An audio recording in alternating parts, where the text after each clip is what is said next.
Hey lovelies. Okay, so I want to share with you 3 really simple but effective ways to manage stress and anxiety, and this is using mindfulness meditation and mindfulness. I was inspired by one of my favorite brands that I have been so excited to start stocking up on now that we're expecting our first child.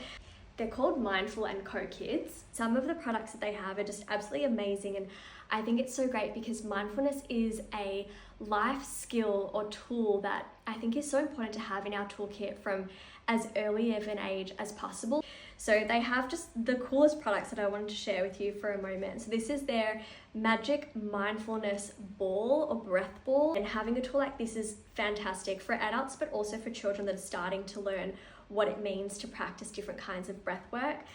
They also have yoga flashcards with the most beautiful illustrations, and then things like mindfulness coloring books. But anyway, I want to share with you 3 of my favorite ways to practice mindfulness and manage stress and anxiety anywhere, anytime. So the first tip is to embrace the space.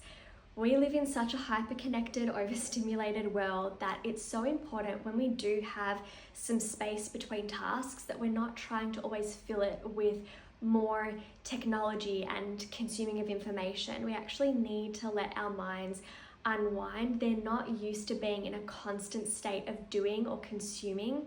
Another way to practice mindfulness, and it is so easy and yet so effective, Mother Nature knows best, it's to spend time in nature. In fact, spending an hour in nature is said to pacify the amygdala. That's the part of our brain that can trigger the fight or flight response, that stress response. And then my third way to practice mindfulness, this is something I've been doing for over 10 years, yoga, or honestly, any kind of mindful movement. So when we are focused on the body and we're in the body, we're able to calm the mind down. So we're tuning into the physical sensations. We're focusing on what we can see, what we can feel, what we can touch. So I love yoga because it actually pairs movement with breath, and that helps to slow our breathing down and really lengthen and deepen our breath as well. But any kind of physical activity can have such wonderful benefits. So comment below, what is your favorite way to practice mindfulness? I think it's such a valuable life skill and one that I'm really looking forward to passing down to my child, and something that's just really been helping me through pregnancy or any stressful time in our life. It can be such a great tool to draw on or a resource to rely on.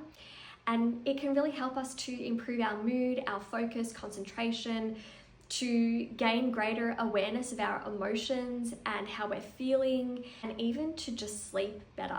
I hope you like this mini series, and yeah, comment below one way that you practice mindfulness.